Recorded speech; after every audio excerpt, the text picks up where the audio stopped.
Assalamualaikum warahmatullahi wabarakatuh. Jumpa lagi dengan saya Muhammad Alwin Abdillah di channel YouTube Alwin Abdillah.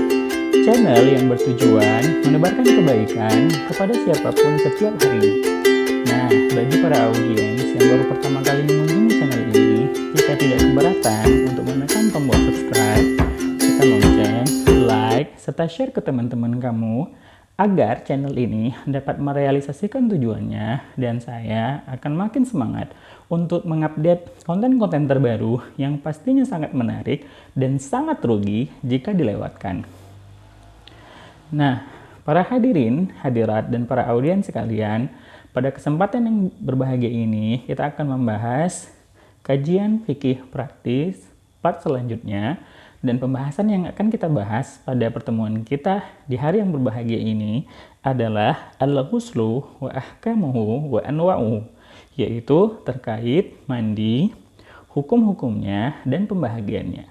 Dan ingin tahu pembahasannya seperti apa? Pantengin terus channel ini dan ayo sama-sama kita bahas. Nah, tentunya kita sering sekali bergelut dengan hal yang satu ini, ya, yang namanya manusia pasti membutuhkan yang namanya mandi.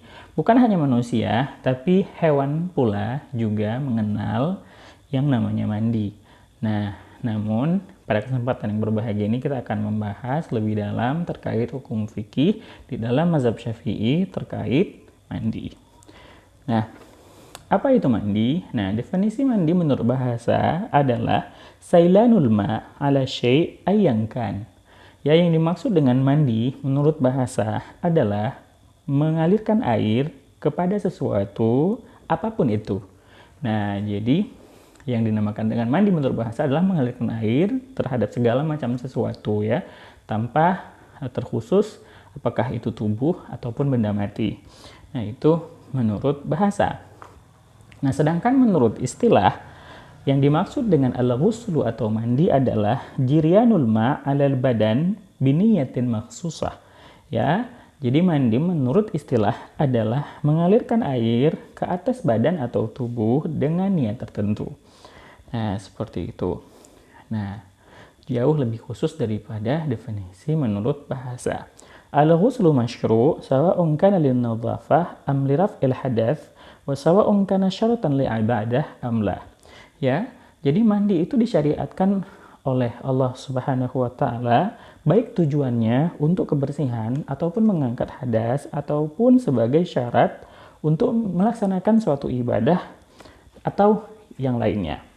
Nah, dalil pensyariatannya.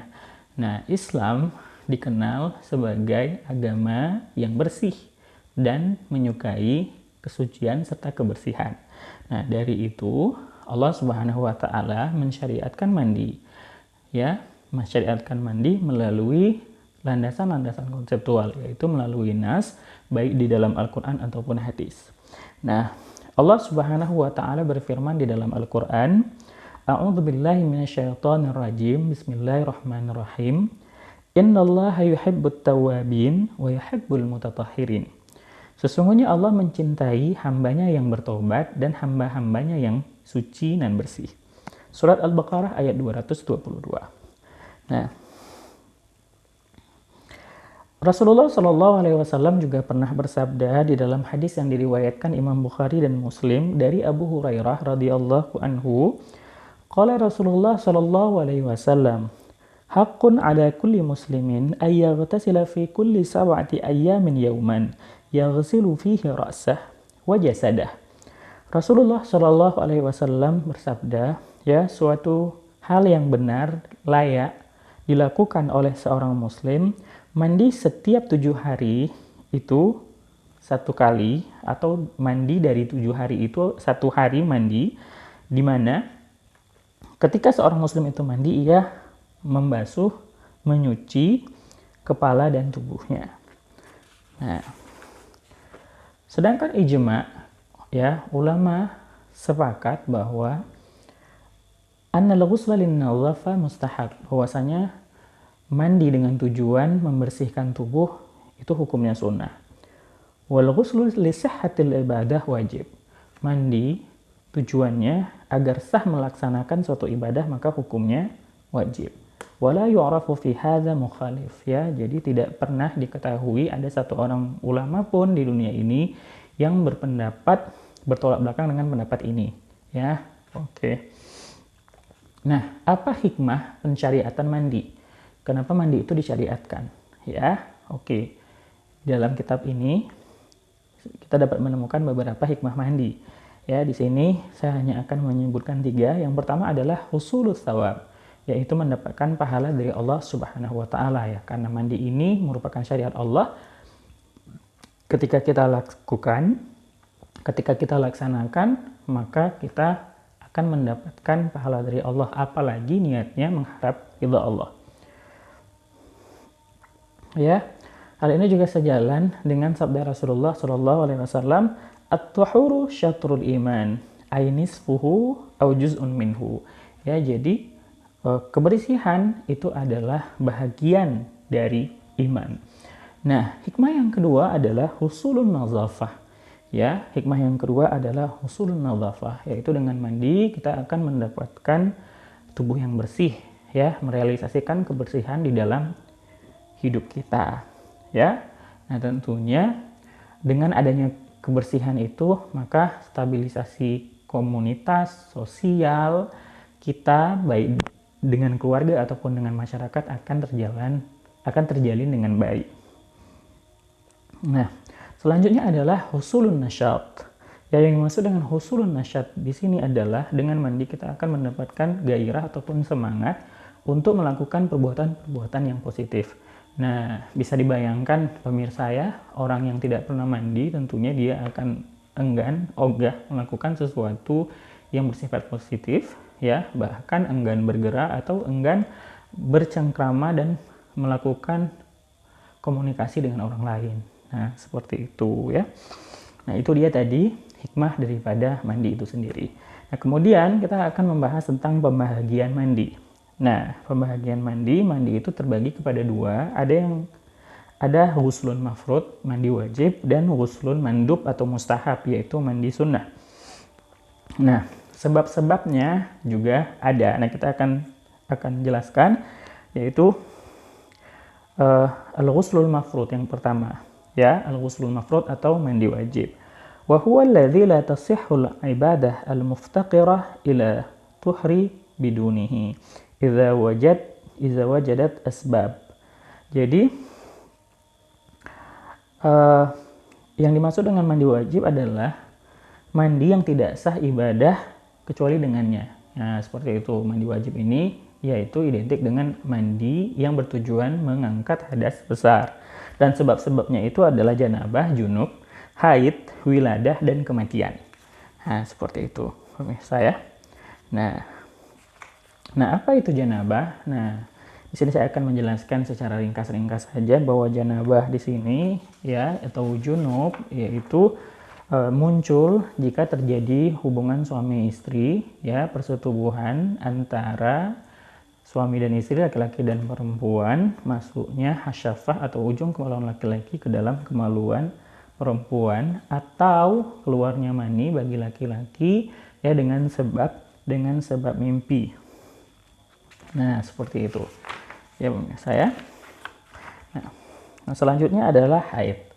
Nah, apa itu haid? Ya, haid menurut istilah adalah damun jibillah, ay khalqah wa tabi'ah taqtadihi at-tiba' as-salimah yakhruju min aqsa rahimil mar'ah ba'da bulughiha ala sabil as-sihah. Jadi yang dimaksud dengan haid adalah darah yang sifatnya natural, yang sifatnya tabi'i, yang sifatnya memang setiap wanita yang sehat walafiat itu akan mengeluarkan darah ini, yang mana darah ini keluar dari pucuk rahim wanita setelah ia baligh, ya, fi awqatin maklumah, dalam waktu-waktu tertentu. Nah, itu yang dimaksud dengan haid, ya. Nah, apa namanya? Sedangkan muddahnya, ya, muddatul haid, ya, itu berbeda pendapat para ulama. Sedangkan di dalam mazhab Syafi'i itu aqallu muddah al-haid ataupun batas minimal, ya, atau masa tersingkat darah haid itu keluar adalah sehari semalam, sedangkan masa paling banyaknya yaitu 15 hari 15 malam, sedangkan masa kebiasaannya, maksudnya kebiasaannya itu hanya 7 hari 7 malam. Nah, sedangkan istihadah adalah darah yang keluar dari faraj perempuan, ya, darah yang keluar dari darah perempuan disebabkan karena suatu penyakit tertentu. Hal ini berbeda dengan nifas. Kalau nifas adalah darah yang keluar dari rahim perempuan atau dari kemaluan perempuan setelah kelahiran, ya, setelah si perempuan itu melahirkan. Nah, seperti itu dia, pemirsa. Nah, selanjutnya adalah kematian. Ya, selanjutnya adalah kematian. Ya, seperti yang kita ketahui bahwa jika seorang anak Adam meninggal, ya, ketika ruh berpisah dengan jasad, maka si anak Adam tadi yang meninggal tadi itu wajib dimandikan, ya, wajib dimandikan.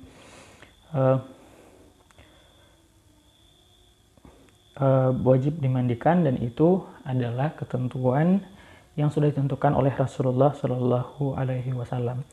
Nah, itu dia tadi pemirsa pembagian mandi, pembagian mandi wajib sudah kita jelaskan, dan kita juga sudah jelaskan sebab-sebabnya. Nah, di sini saya akan membahas tentang mandi sunnah. Nah, apa saja itu mandi sunnah? Sebelumnya kita akan memberikan definisi apa itu mandi sunnah. Mandi sunnah bukanlah mandi wajib, ya. Mandi wajib itu kan tidak sah ibadah kecuali dengannya mandi.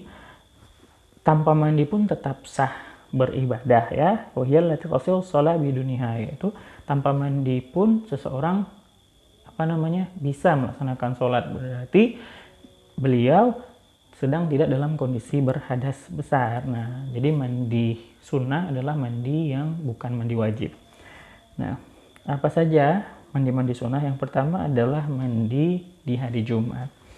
Ya, mandi di hari Jumat ini disunahkan bagi mereka-mereka yang akan hadir melaksanakan sholat Jumat. Ya, hal ini sesuai dengan sabda Rasulullah SAW, ya, idza arada ahadukum ayyatil jum'ah falyaghtasil. Hadis riwayat Bukhari dan Muslim, ya. Jika salah seorang di antara kamu ingin melaksanakan sholat Jumat, maka mandilah. Ya, maka mandilah. Nah, kapan waktu mandi Jumat itu dilakukan? Ya, waktu ghusli yaumal jum'ah yadkhulu bi adzanil fajris shadiq. Jadi dimulai dari azan subuh. Ya. Dimulai dari azan subuh, ya, jika seseorang mandi itu sudah dikategorikan ke dalam kategori mandi sunnah Jumat. Nah, kapan batas akhirnya? Batas akhirnya adalah sampai mendekati waktu Jumat, ya, sampai mendekati waktu Jumat. Akan tetapi yang terlebih afdal, ya, mandi ketika hendak melaksanakan sholat. Nah, jadi kenapa? Karena nasyat, ya, karena akan jauh lebih bersemangat mendengarkan khutbah, ya, kemudian akan jauh lebih fresh, terasa segar. Nah, seperti itu. Nah, kemudian mandi sunnah yang kedua adalah mandi sholat 2 hari raya, ya, baik sholat Idul Fitri dan sholat Idul Adha. Hal ini juga sesuai dengan hadis yang diriwayatkan oleh Abdullah bin Umar radhiyallahu anhuma. Hadis ini merupakan hadis fi'liyah, yaitu perbuatan Rasulullah yang dilihat oleh Abdullah bin Umar, di mana Abdullah bin Umar meriwayatkan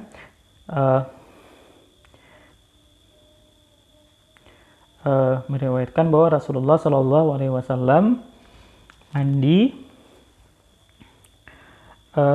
Hal ini sesuai dengan hadis Hal ini sesuai dengan apa yang diriwayatkan oleh Imam Malik di dalam kitab Al-Muwatta halaman 177 ya, halaman 177 jilid 1, bahwa sesungguhnya Abdullah bin Umar radhiyallahu anhuma itu sebelum salat Idul Fitri beliau mandi ya. Nah,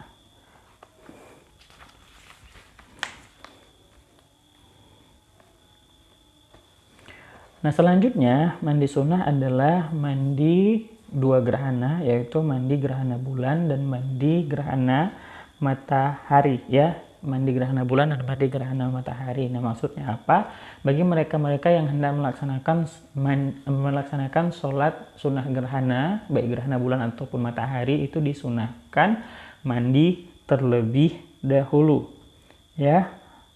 Nah, kapan permulaan waktu mandi? Yaitu ketika awal gerhana ya, ketika awal gerhana. Jadi ketika awal gerhana hendak melaksanakan sholat gerhana, nah di sana disunahkan untuk mandi. Nah, selanjutnya adalah mandi istisqa ya. Mandi istisqa di sini diperuntukkan bagi mereka-mereka yang hendak melaksanakan sholat istisqa. Sholat istisqa di sini maksudnya adalah sholat minta hujan. Jadi sebelum keluar melakukan atau melaksanakan sholat istisqa secara berjamaah ya, mereka-mereka yang ingin melaksanakan sholat tersebut disunahkan untuk mandi. Nah, seperti itu. Nah, selanjutnya adalah mandi bagi mereka-mereka yang memandikan mayit ya. Jadi barang siapa yang memandikan mayit ya, barang siapa yang telah memandikan mayit, maka disunahkan untuk mandi. Hal ini sejalan dengan hadis Rasulullah Sallallahu Alaihi Wasallam yang diriwayatkan oleh Imam Ahmad dan Imam Tirmizi, bahwa Rasulullah Sallallahu Alaihi Wasallam bersabda, man ghasala mayyitan falyaghtasil. Rasulullah Sallallahu Alaihi Wasallam bersabda, barang siapa yang memandikan mayit atau mayat, maka mandilah. Nah, seperti itu. Nah, selanjutnya adalah al-aghsal al-muta'alliqah bil hajj. Nah, ini juga termasuk atau tergolong ke dalam kategori mandi yang disunahkan, yaitu mandi sebelum ihram, baik ihramnya itu ihram haji ataupun ihram umrah. Kemudian mandi ketika wukuf di Arafah, kemudian mandi ketika hendak melempar jamrah, dan mandi ketika memasuki kota Madinah Al-Munawwarah. Nah, ini dia beberapa jenis mandi sunnah yang saya sebutkan terakhir tadi, itu terkait haji ataupun umrah. Nah, selanjutnya adalah tata cara, yaitu tata cara mandi ya, tata cara mandi baik tata cara mandi wajib atau tata cara mandi sunnah. Nah, ini sama saja ya hadirin wal hadirat audiens sekalian. Nah, cuman di dalam tata cara ini ada yang wajib dilakukan, ada yang sunnah dilakukan ya. Jadi ketika kita mandi itu ada yang wajib harus dilakuin, ada yang sunnah untuk dilakuin. Nah, apa sajakah yang wajib dan apa sajakah yang sunnah? Nah, ini dia. Yang pertama adalah niat ketika memulai mandi. Nah, jadi sebelum mandi itu niat terlebih dahulu ya. Kalau memang niatnya mengangkat hadas besar, maka niatnya juga niat mengangkat hadas besar. Nawaitul ghusla raf'il hadasil akbari an jami'il badani fardalillahi ta'ala. Nah, seperti itu ya. Itu yang pertama. Yang kedua adalah mengalirkan air atau mencuci dan membasuh seluruh bagian tubuh, kulit, rambut dan bulu, serta bagian-bagian yang terdalam daripada kulit itu. Masa bagian terdalam itu adalah sendi-sendi, kemudian juga bagian dalam daun telinga, dengan menggunakan air ya, dengan menggunakan air. Nah, itu dia adalah hal yang wajib dilakukan dalam mandi ya, dalam kita melaksanakan ritual mandi. Nah, sedangkan yang sunnah atau yang merupakan anjuran di sini ada beberapa hadirin. Nah, yang pertama itu adalah sebelum kita mandi ya, hal yang disunahkan Rasulullah SAW untuk kita lakukan adalah mencuci kedua tangan kita sebelum kedua tangan kita itu kita masukkan ke dalam bejana atau bak. Nah, itu ya. Nah, itu yang pertama. Nah, sunnah yang kedua adalah yatawadda wudu'an kamilan. Nah, sunnah yang kedua, hadirin wal hadirat sekalian, adalah berwudu dengan wudu yang sempurna. Ya, jadi berwudu terlebih dahulu. Ya, jadi berwudu terlebih dahulu ya, baru mandi. Nah, yang ketiga adalah yuqallil sya'ra ra'sihi bima. Ya, yaitu menyisir ya. Sunnah selanjutnya adalah menyisir rambut dengan jari. Jadi ketika kita mandi itu kita melakukan sisiran jari agar air tersebut bisa masuk ke kulit kepala.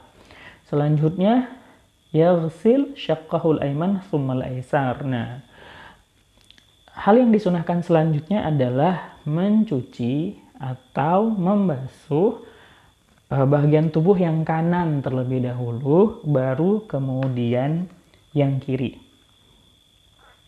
Nah, seperti itu hadirin. Nah, hal ini sesuai dengan hadis yang diriwayatkan oleh Imam Muslim radhiyallahu anhu dari Aisyah, anna Nabiyya sallallahu alaihi wasallam kana idza ightasala minal janabah bada'a faghasala yadayhi. Nah, ya, jadi Rasulullah sallallahu alaihi wasallam jika mandi junub ya, maka beliau memulai mandi tersebut dengan mencuci kedua tangannya ya. Kemudian Rasulullah Shallallahu Alaihi Wasallam ya membersihkan kemaluannya dengan menggunakan tangan kirinya. Nah, seperti itu. Nah, kemudian di dalam hadis Bukhari juga disebutkan dari Maimunah radhiyallahu anha ya.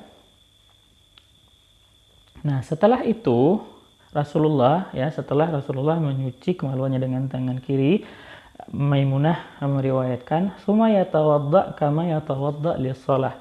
Kemudian Rasulullah Shallallahu Alaihi Wasallam berwudu sebagaimana wudunya Rasulullah ketika ia hendak melaksanakan sholat. "Tsumma yudkhilu asabi'ahu fil ma' fayukhallil biha usula sya'rihi." Nah, kemudian beliau mengambil air dengan tangannya dan kemudian beliau menyisir rambutnya dengan air yang ada di tangannya agar air tersebut sampai ke pangkal rambutnya. Ya. Kemudian Rasulullah Shallallahu Alaihi Wasallam mengguyur kepalanya ya dengan air dan kemudian menyeluruhkan air ke seluruh tubuh. Nah, ini dia hadis Rasulullah Shallallahu Alaihi Wasallam. Nah, seperti itu. Nah, di sini juga ada yang tertinggal, hadirin ya, ada yang tertinggal tadi bahwa Aisyah juga meriwayatkan, "Tsumma yufrigh biyaminihi ala shimalihi fayaghsilu farjah." Ya, jadi Rasulullah Shallallahu Alaihi Wasallam mendahulukan mencuci bagian kanan daripada yang kiri. Nah, seperti itu. Nah, di sini juga ada hadis yang diriwayatkan oleh Aisyah radhiyallahu anha, di mana Aisyah berkata, Nabi Shallallahu Alaihi Wasallam ya senantiasa mendahulukan yang kanan ketika beliau bersuci. Oke. Nah, itu dia tadi sunnah ataupun hal yang dianjurkan ketika kita mandi. Yang keempat, yang selanjutnya adalah taslits. Ya, taslits. Mana taslits? Mungkin di bab wudu tadi kita udah bahas, yaitu menigakan. Nah, jadi kalau mandi itu kalau nyuci tangan 3 kali, kemudian misalnya menyuci membasuh dan membilas kaki 3 kali. Nah, sedemikian juga bagian-bagian yang lain qiyasan alal wudu, yaitu dikiaskan kepada wudu. Nah, selanjutnya Nah, selanjutnya yang akan kita bahas adalah makruhatul ghusli. Nah, tadi kita udah membahas tentang hal-hal yang dianjurkan ketika kita mandi. Nah, di sini kita akan membahas tentang hal-hal yang dimakruhkan. Nah, hal-hal dimakruhkan ketika kita mandi. Apa saja yang dimakruhkan ketika kita mandi? Ya, ada beberapa hal yang sama dengan hal-hal yang dimakruhkan ketika berwudu, yaitu al-israf fil ma. Ya, jadi jangan berlebih-lebihan ya dan mubazir dalam menggunakan air. Nah, seperti itu. Nah, ini mungkin Indonesia sekali ya kalau kita lihat ini ya. Hal pertama ini memang sering sekali dilakukan oleh orang kita gitu. Kenapa? Karena kita memang hidup di negeri yang banyak air, melimpah air, sehingga kalau mandi pun barbur-barbur seperti itu. Nah, pada dasarnya itu tidak dianjurkan, dan alangkah lebih baik kita tinggalkan karena itu dimakruhkan, karena dengan meninggalkannya kita akan mendapatkan pahala. Hadirin sekalian. Nah, selanjutnya adalah al-ightisal fil ma'ir rakid. Ya, jadi hal yang dimakruhkan dalam mandi adalah mandi di air yang tenang. Ya, hal ini sesuai dengan hadis yang diriwayatkan oleh Abu Hurairah radhiyallahu anhu, anna Nabiy sallallahu alaihi wasallam qala la yaghtasil ahadukum fil ma'id da'im wa huwa junubun. Ya, dan janganlah salah seorang di antara kamu mandi di air yang tenang dan dia itu mandi junub. Nah, seperti itu. Faqalu, lantas pada saat itu para sahabat bertanya, ya Aba Hurairah, kaifa yaf'al? Qala yatanawaluhu tanawulan, ay ya'khudhuhu biyadihi aw bi'ina'in saghir wa yanwil ightiraf in kana al-ma' qalilan hatta la yasiru musta'malan bimubasharatihi bijuz'in min badanihi aw ya'khudhu qalilan min al-ma' min al-wi'a' qabla an yanwi raf'al janabah. Thumma yanwi wa yaghsil bihi yadah, thumma yatanawal bihal ma'. Nah, di sini Masya Allah ya penjelasan Abu Hurairah. Jadi cara ya mandi junub dari air yang tenang itu adalah bisa menggunakan tangan. Kalau nggak ada gayung, kita bisa menggunakan pergelangan tangan kita ya, dengan meniatkan di dalam hati bahwa pergelangan tangan yang kita gunakan itu sebagai pengganti gayung agar air yang kita gunakan tadi tidak berubah menjadi air mustamal. Namun, jika kita menemukan gayung dan sejenisnya, maka hal itu lebih baik lagi. Kita bisa menggunakan gayung tersebut dan mengambil air yang berada di air yang tenang tadi, lantas menggunakannya untuk mandi. Nah, seperti itu hadirin yang dirahmati Allah ya. Nah, jadi mungkin hanya sampai di sini dulu pertemuan kita pada kesempatan yang berbahagia ini di kajian fikih praktis pada hari yang berbahagia ini. Nah, bagi para audiens yang baru pertama kali mengunjungi channel ini, jika tidak keberatan untuk menekan tombol subscribe, lonceng, like, serta share ke teman-teman kamu agar channel ini dapat merealisasikan tujuannya. Nah, bagi para audiens yang memiliki pertanyaan terkait pembahasan ini, bisa langsung tulis di kolom komentar. Jadi saya akan jawab bisa langsung dari kolom komentar ataupun di video selanjutnya. Ya, terima kasih atas perhatiannya. Jumpa lagi. Ilal liqa. Wassalamualaikum warahmatullahi wabarakatuh.